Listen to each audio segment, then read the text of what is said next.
I'm Patrick Lancaster. Right now we are in the Kharkov region of Ukraine, and we are headed to not only the front line, but we're headed past the front line. We're going to an area that is not controlled by either the Ukrainian forces or the Russian forces or the LNR forces. This is going to be a frontline position where, once again, we're the first Western journalists on the scene here in the Kharkov region.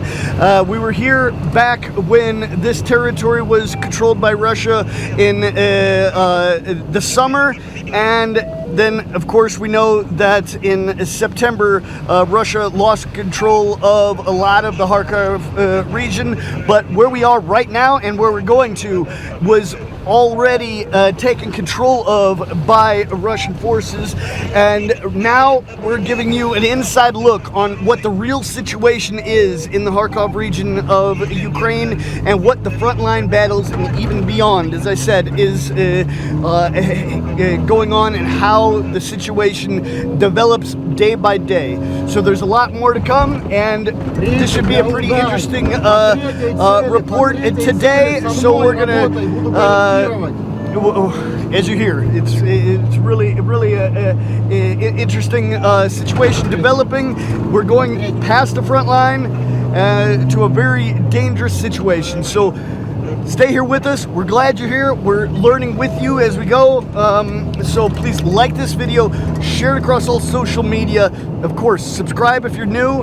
And remember, we're independent crowdfunded journalists, so you can support our work with the link on the screen or in the description. We're off. Припять, Яудай, 5 малых. Буду готов с тобой работать по третьей цели. Как принял? Принял, 5 малых.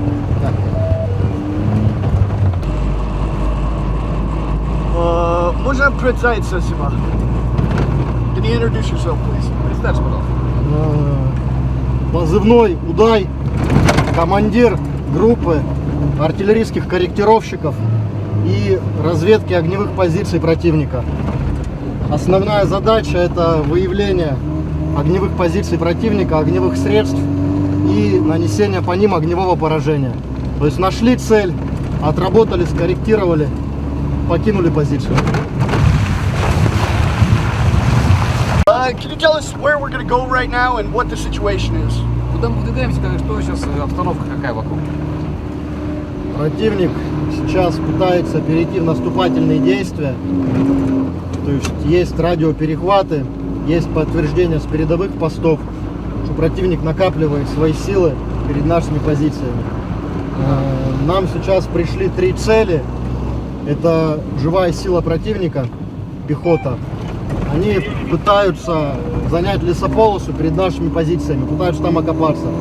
Я так думаю, для того, чтобы перейти в наступление в скором времени.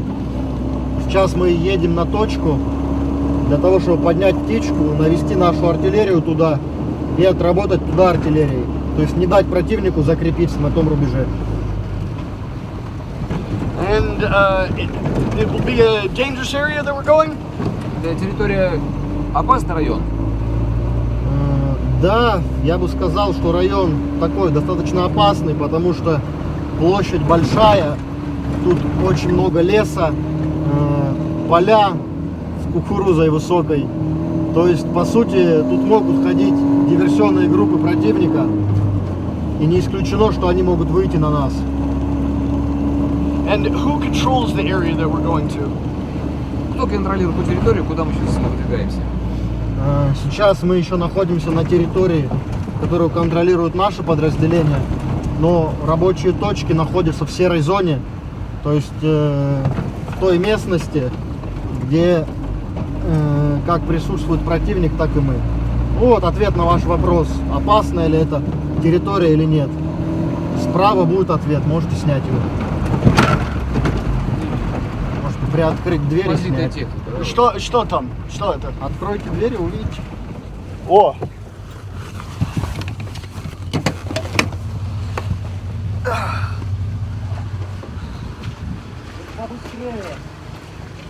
We must do it quickly. Ага, It's dangerous ага, ага. place. Как далеко мы будем от позиции противника и что там будет за позиция и цель у них?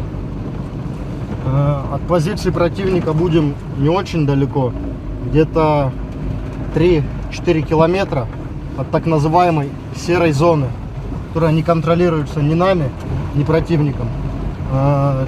Цели там будут, передали 3 цели, живая сила противника, то есть противник пытается эту серую зону занять и, соответственно, там закрепиться.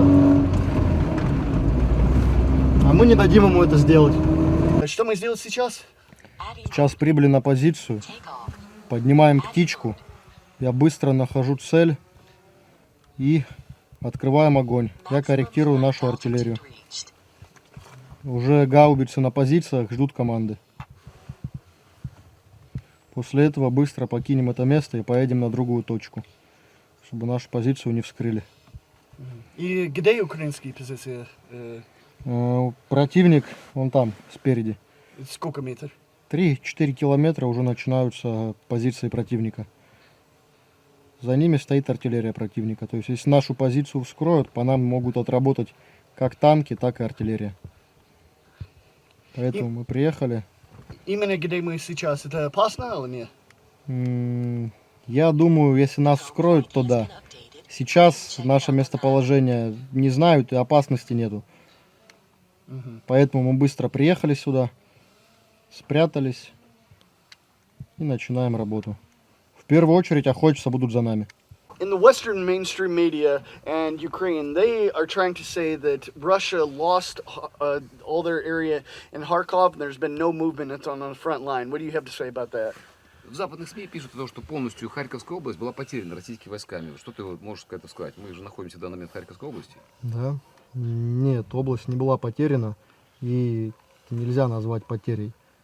Пришла команда поменять рубеж обороны, переместиться на новые позиции. Мы так и сделали. Если бы надо было там стоять до конца, мы бы там стояли до конца, и никто бы не прошел. And what do you think is going to happen in the future? Что в ближайшее время случится на этом направлении, что ты думаешь?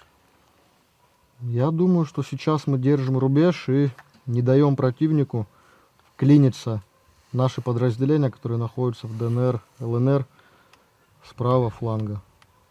Я думаю, что они будут пытаться пройти отсюда. Скоро будет наступление, но мы их сдержим. И вы откуда? Я Ленинградской области. So вы русские войска, или ЛНР, ДНР, или какой? Я военнослужащий российской армии. Ага, ага. И почему вы маска сделать? Я не хочу, чтобы моя личность была вскрыта, потому что противник работает грязными методами. Не исключено, что могут попытаться достать меня через родных и тому подобное. И это красное. Что, почему это? Опознавательный знак своих подразделений. То есть, если ты видишь кого-то с красной повязкой, то вероятность того, что это не противник, больше. Она не 100%. Противник может попытаться замаскироваться, но в любом случае. И что там? Что вы видите сейчас?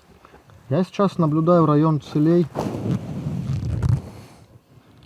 Противник, видимость у нас плохая, но противник пытается занять рубежи вдоль вот этой лесополосы. Сейчас наша артиллерия туда наведена, и мы начнем работу.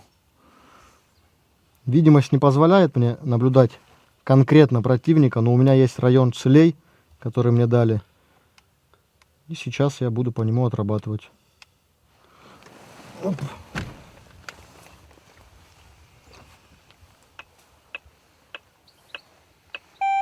Припять, Припять, я Удай, прием.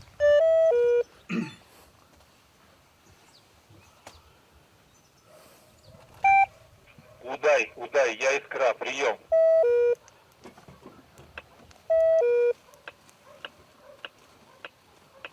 На приеме, Искра, на приеме.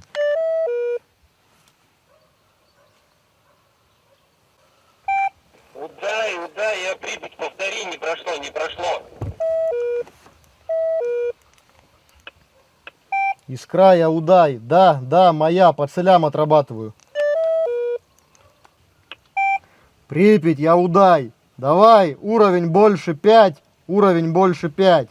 3 снаряда, беглый огонь.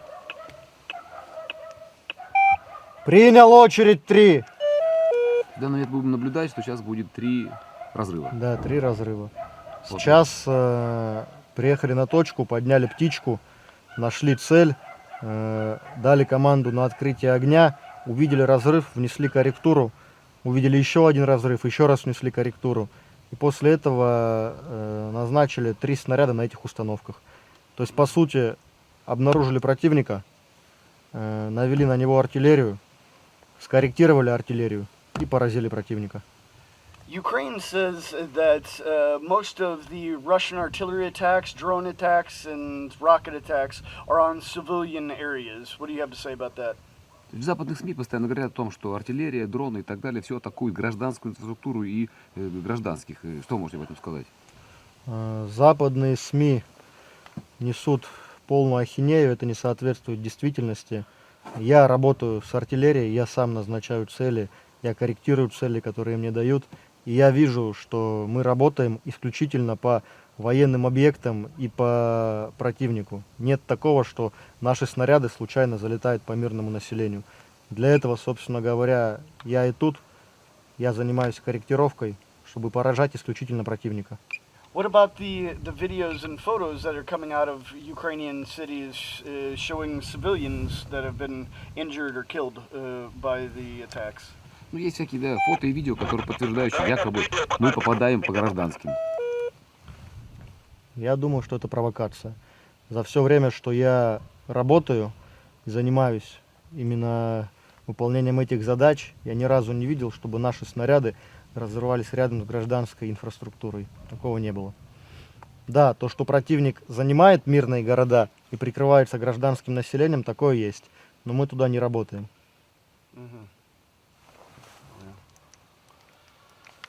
Can you introduce yourself, please? Припять, Припять, я Удай. Левее, левее 50. 3 снаряда, беглый огонь. Как принял? Еще раз можешь представиться, пожалуйста? Позывной Удай. Являюсь командиром группы артиллерийских корректировщиков. Не прошло, не прошло. Я Удай. Левее 50. Левее 50. 3 снаряда, беглый огонь. Как принял?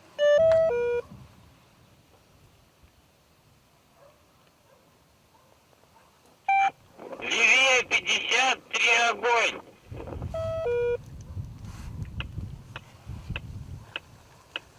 Я Удай, да. Как отработайте? Цель, стой, записать. Цель, стой, записать.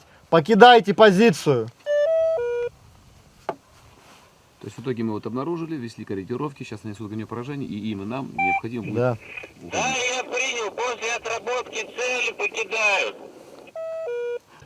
Ukraine says that Russia is at fault for invading Ukraine.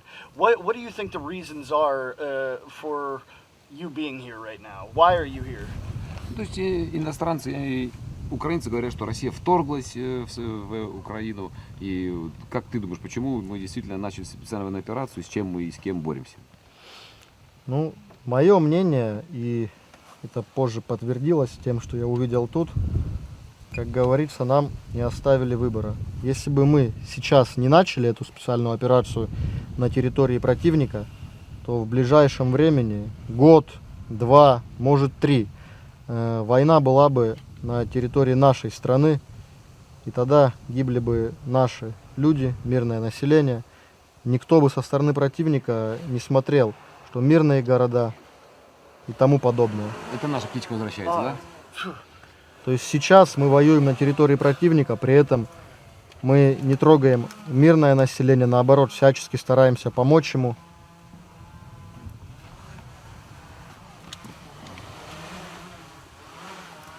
Все, вот наша птичка вернулась. Все-таки я думаю, что то, что мы начали, это было необходимым делом. Все, нам теперь необходимо так быстро. Да, работу закончили, теперь покидаем позицию. Поскольку у противника работают как средства разведки, не исключено, что у него нету таких же ребят, как мы, которые летают. То есть нас могли вскрыть, и по нам сейчас наводится артиллерия. Лучше тут не задерживаться. Все. Как далеко украинские позиции? Еще раз. Как далеко украинские позиции? Украинские позиции где-то в 3 километрах отсюда. В течение 10 минут по нам могут отработать. Я каждый день практически, когда работаю, наблюдаю артиллерию противника. Артиллерия вскрывает себя именно тогда, когда она работает, то есть когда она стреляет. Говорю лично за себя, когда начинает работать орудие противника, в течение 3-5 минут я, как правило, нахожу это орудие, определяю его координаты, и через 10-15 минут, если оно позицию не покинуло, уже летят туда наши снаряды. Думаю, противник работает так же, поэтому, соответственно, и мы работаем так, что быстро покидаем позиции, меняем их. Все для того, чтобы уберечь личный состав и технику.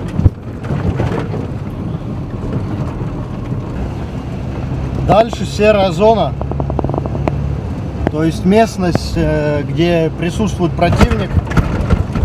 Она не контролируется ни нами, ни противником. Туда постоянно ведутся артобстрелы. Не исключено, что там бродят ДРГ противника. Но нам надо поехать туда и выполнить задачу. Так мы делаем каждый день. Мы сейчас выдвигаемся на огневую позицию, где работают наши парни, наши артиллеристы. Посмотрим, как они работают. Заодно я возьму данные старшего офицера на батарее, которые мне нужны для более точной корректировки.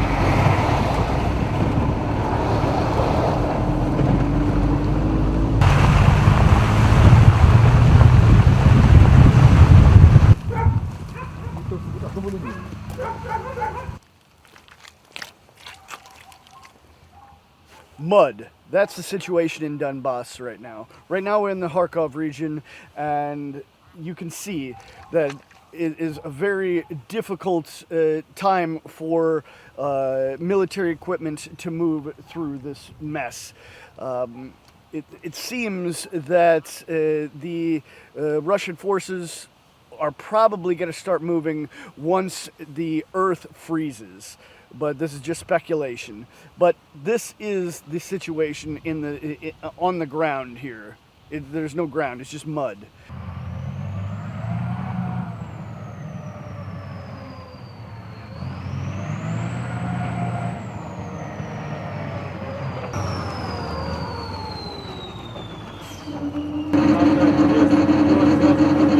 So right now, we are headed into the gray zone to show you exactly what the situation is.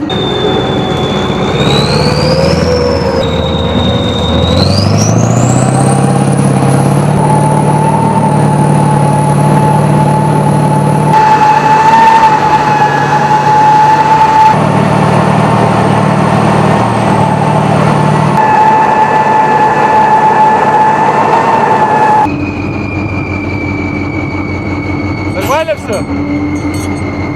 Куда я Припять на приеме? Скажи еще минут 10, пока пусть не взлетает. Припять, я удай. Я готов, я к работе готов. Ладно, даже не 10, а 15 минут это скажи. Куда я Припять? Готовность к работе 15 малых. 15 малых, как принял. So what's happening right now is the person on the other side of the radio, that's who we already filmed today, and now this is how they're relaying the targeting information. Можете сказать, кто это и что будет сейчас? Сейчас находится на переднем крае арт-корректировщик.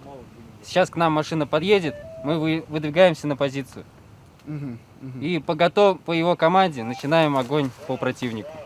Он нас корректирует. Можно представить, Я старший офицер батареи. что мы ждем сейчас? Сейчас вот машина подъезжает, и мы выдвигаемся вместе с ней на огневую позицию. vehicle right there, yeah? Да, вот эта машина, и она поедет с нами. Это будет что стреляет, да? Это что стреляет, да? Да, это орудие будет слышно.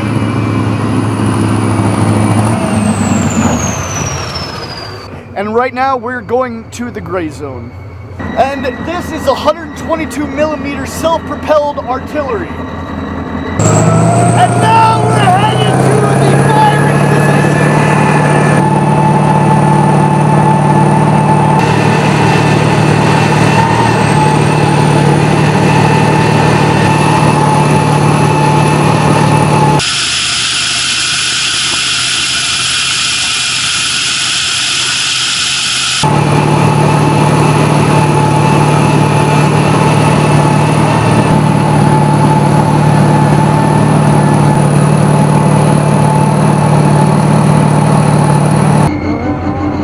Все?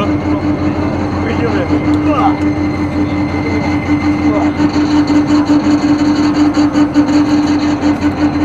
Сказать, что бы сделать сейчас?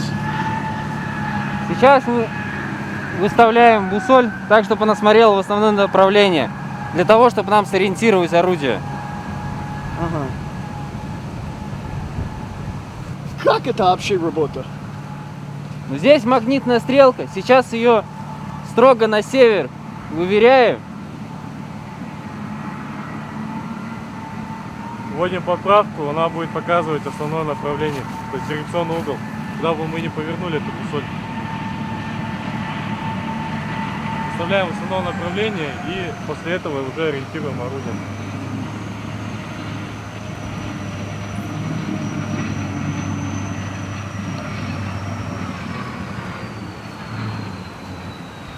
Украина сказал, русские войска принцип только стреляют на мирные люди. Что вы могу сказать за это? Ну, по мирным людям мы не стреляем. Впереди группы, которые работают, они удостоверяются в том, что там нет гражданского населения мирного. И только после этого мы открываем огонь. Uh-huh. And what can you say about the photos and videos that come out of cities like Kiev where they purportedly show civilians under fire and civilians being injured? Что вы можете сказать насчет того, что есть Киев постоянно публикует видео о том, что как будто вы стреляете по мирным гражданам? Но это, скорее всего, провокация в нашу сторону. Потому что по факту мы этого сами не делаем. Они, возможно, их просто фабрикуют, публикуют. Можем сказать... Не прошло, повтори. Угломер 36-44. 36-44. Да.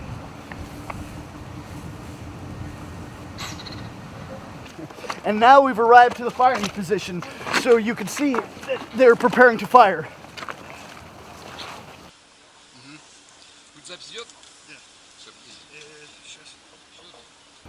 Может сказать, что мы сделать сейчас? Сейчас мы сделали первый выстрел. Припять, я удай. Прицел больше 10. Прицел больше 10. Один снаряд огонь. Как принял меня? Сразу ему скажи. Прицел больше 10, один огонь. Принял. Удай я Припять, прицел больше 10, один огонь. Что, сейчас будешь стрелять, да? Я удай, да.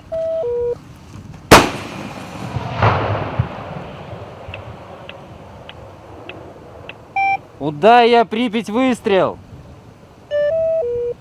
То сейчас корректировщик, он ждет прилета и будет Принял докорректировать. выстрел. Да, он сейчас ждет разрыва, засекает его и дает нам уже поправку. Для того, чтобы попасть ровно в цель. И как далеко вы стреляете? How far away are you firing to? Мы можем стрелять на 15 километров. No, but right now. На данный момент мы стреляем на 11,5 километров. Понял. И корректировщик находится, в принципе, рядом с целью. So, вы говорите Эдар сейчас, да? Да, сейчас я общаюсь с корректировщиком напрямую. Ага. и он бесплатник, да? У него Да, есть он квадрокоптер. запускает квадрокоптер и наблюдает за разрывами. So he sees where the shells are landing. Да, он видит, где Я прилет. удай. Удай. Левее 002. Левее 002. Один снаряд огонь. Левее 002, один снаряд огонь. Принял. Удая Припять, левее 002, один снаряд огонь.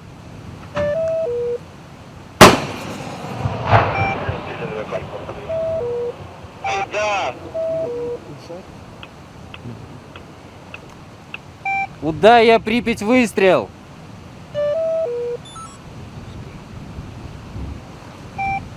Принял выстрел. Принял выстрел.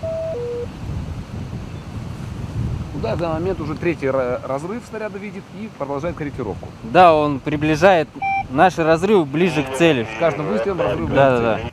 And right now, we're going to see Russian forces fire 122 millimeter artillery shells on Ukrainian forces' positions in the Kharkov region of Ukraine.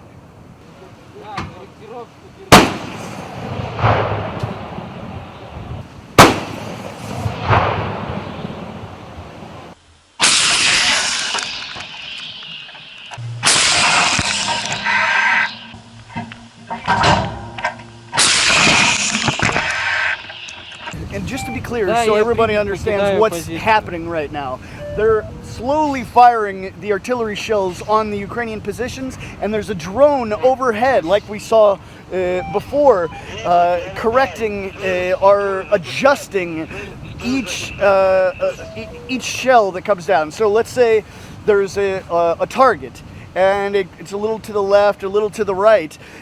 They're relaying the information when they see it in real time on the drone video. They're saying, okay, you need to go a little to the left or a little to the right, and they're adjusting the fire with that information. We must leave that position. It's dangerous here. Oh, we're gonna go? Yeah, it's very dangerous.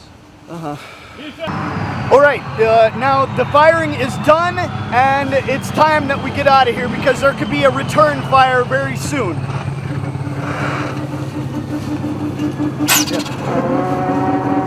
So, time to go.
Now, just to recap, we we've shown you the whole process of Russian forces firing artillery on the Kharkov region of Ukraine. We've shown you everything from the targeting to the impacts. Nothing really more we can show you. And we do this because we think that you deserve to see information from both sides, not just the Ukrainian side like the Western mainstream media wants to show you. We think you deserve information from both sides. So don't just watch my reports. Watch report from as many sources as possible to make an educated decision on what you feel is right on this situation. So please like this video, share it across all social media, of course subscribe if you're new, and remember, you're our bosses, and we're able to do that because you support us. So please support our work with the link on the screen or in the description.